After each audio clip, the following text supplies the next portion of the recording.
Condition true అయితే దాంట్లో ఉన్న కోడ్ అనేది ఎగ్జిక్యూట్ అవుతుంది.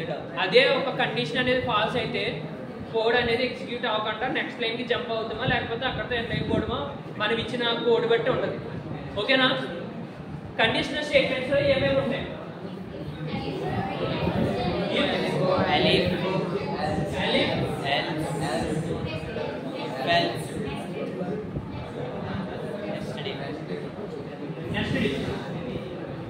ఓకే,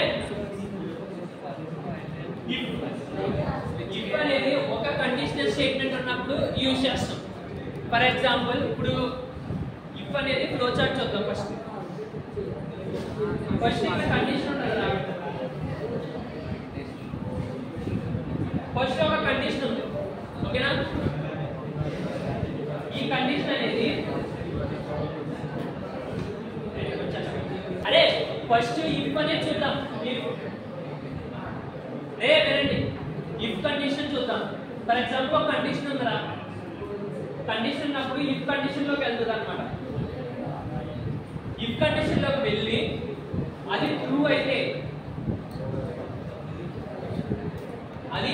ట్రూ అయితే దాంట్లో ఉన్న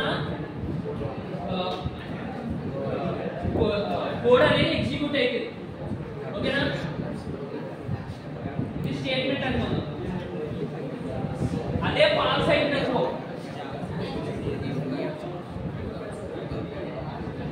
ఫాల్స్ అయితే ఎండ్ అయిపోతుంది. ఓన్లీ మనం ఇఫ్ కండిషన్ మాత్రమే, ఇఫ్ కండిషన్ ఒకటే అంటే ఒకే ఒక కండిషన్ తీసుకున్నాం.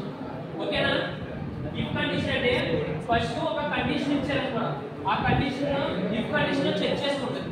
ట్రూ అయిందంటే దానిలో ఉన్న స్టేట్మెంట్ ప్రింట్ చేస్తుంది, ఫాల్స్ అయితే ఎండ్ అయిపోతుంది అక్కడ, అంటే ఏ ప్రింట్ అవ్వదు. ఓకేనా? ఇప్పుడు మనం ఒక ఎగ్జాంపుల్ తీసుకుందాం. ఫర్ ఎగ్జాంపుల్ a = 9 అన్నారా? ఓకేనా? అంటే ఇప్పుడు నేను ఇక్కడ రాస్తున్నాను if a is greater than or equal to 0 అన్నారా? అరే కండిషనల్ స్టేట్మెంట్స్ రాసేటప్పుడు ఇది చాలా ఇంపార్టెంట్. ఇది పెట్టలేదు అంటే మీకు సింటాక్స్ ఎర్రర్ వస్తుంది. ఓకేనా? దాన్ని ఏమంటారు తెలుసా? కాలన్ అంటారు.